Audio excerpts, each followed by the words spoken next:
নমস্কার, আমি অ্যাস্ট্রোলজার শ্রীদীপ শাস্ত্রী।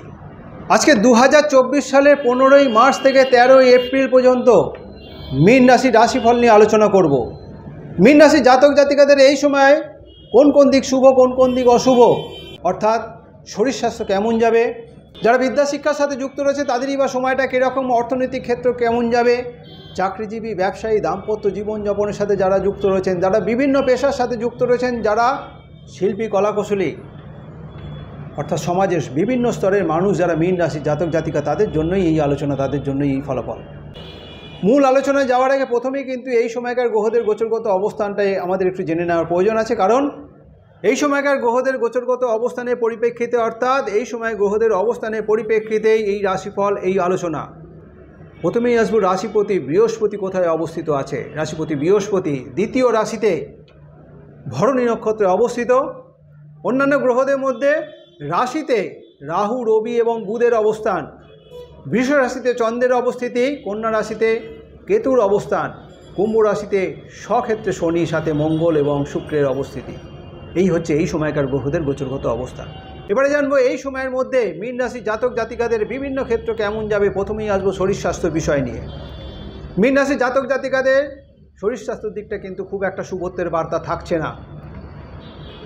রাশিতে যেহেতু রাহুর অবস্থিতি, রাহু এবং ষষ্ঠ রাশিপতি রবির অবস্থিতি, রাশিপতি বৃহস্পতির ওপরে রাহু এবং দ্বাদশ রাশিপতি শনির দৃষ্টি, এবং রাশিপতি বৃহস্পতি ধনুরাশিতে অষ্টম রাশিপতি শুক্রের নক্ষত্রে অবস্থিত হওয়ার কারণে এই সময় কিন্তু মাঝে মধ্যে শারীরিক অস্থিরতা বৃদ্ধি পাবে।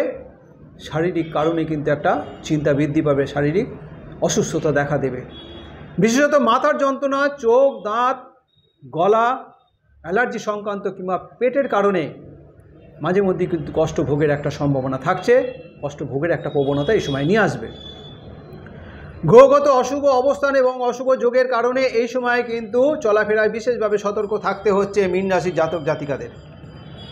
চোট আঘাত লেগে রক্তপাতের সম্ভাবনা, বিশেষত মাথা কিংবা পা থেকে বিশেষভাবে সাবধানতা নিয়ে চলতে হবে।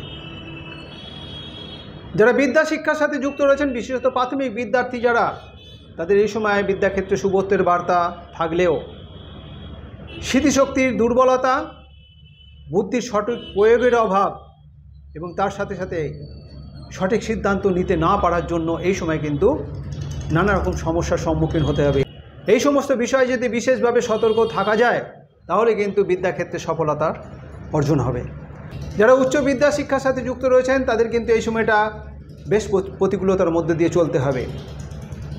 পঞ্চম রাশিতে রাহুর দৃষ্টি, নবম রাশিতে রাহু এবং দ্বাদশ রাশিপতি শনির দৃষ্টি, তার সাথে সাথে নবম রাশিপতি মঙ্গল দ্বাদশ রাশিতে দ্বাদশ রাশিপতির সাথে অবস্থিত হওয়ার কারণে এই সময় উচ্চ বিদ্যার্থীদের নানা রকম প্রতিকূলতার মধ্যে দিয়ে চলতে হবে, নানা রকম সমস্যার সম্মুখীন হতে হবে। পড়াশোনায় এই সময় বিশেষ মনোযোগিতার প্রয়োজন পড়ছে। কোনো রকম প্রতিযোগিতামূলক পরীক্ষা যদি এই সময় থেকে থাকে, বিশেষ সতর্কতার মধ্যে দিয়ে চলতে হবে, বিশেষ সাবধানতা নিয়ে চলতে হবে, নতুবা কিন্তু সঠিক মূল্যায়নের ক্ষেত্রে বাধা আসবে। তবে এই সময় যদি দূরে কোথাও পড়তে যাওয়ার জন্য, উচ্চ বিদ্যা শিক্ষার জন্য যদি দূরে কোথাও যাওয়ার পরিকল্পনা থাকে, সেটা কিন্তু বাস্তবায়িত হওয়ার একটা সম্ভাবনা থাকছে।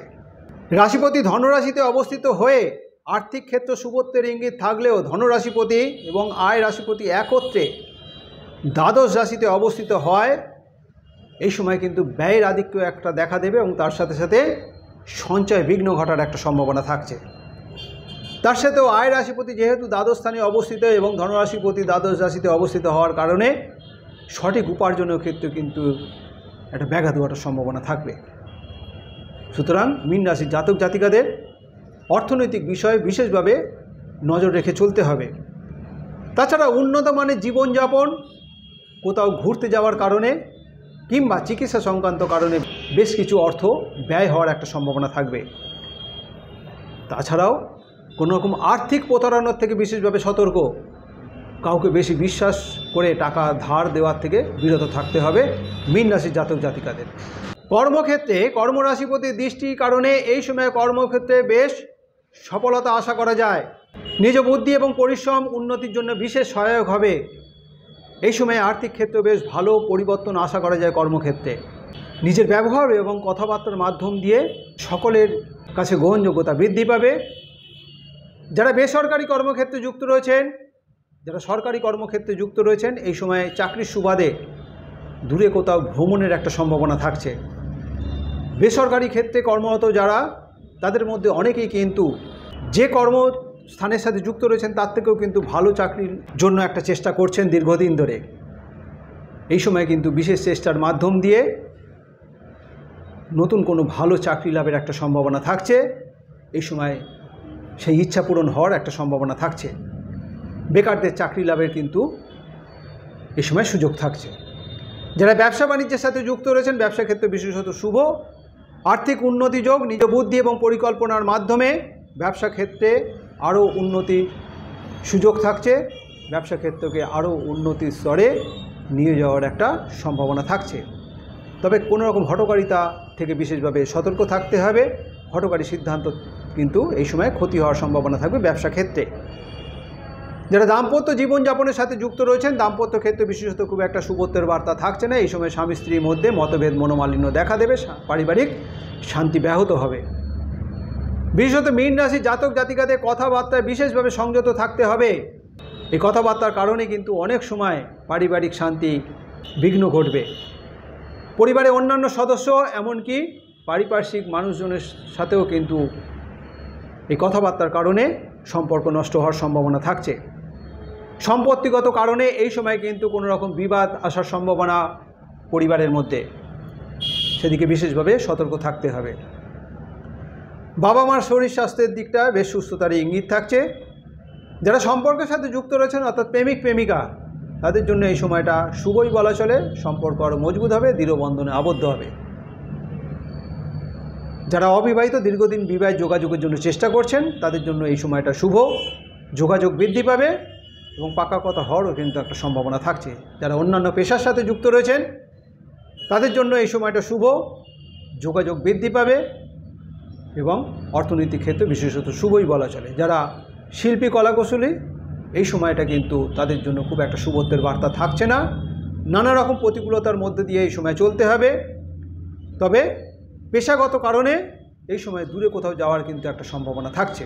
মীন রাশি জাতক জাতিকারা যারা পূর্ব ভাদ্রপদ নক্ষত্রে জন্মগ্রহণ করেছেন, তাদের জন্য মার্চ মাসের 16 তারিখ, 25 তারিখ, 30 তারিখ এবং এপ্রিল মাসে 2 তারিখ, 7 তারিখ, 12 তারিখ শুভ। যাদের জন্ম নক্ষত্র উত্তর ভাদ্রপদ, তাদের জন্য মার্চ মাসের 17 তারিখ, 22 তারিখ, 26 তারিখ এবং এপ্রিল মাসের 1 তারিখ, 8 তারিখ, 11 তারিখ শুভ।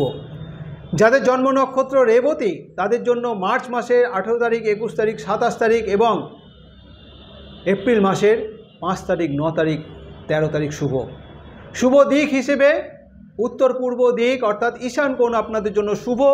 শুভ বার বৃহস্পতিবার এবং সোমবার।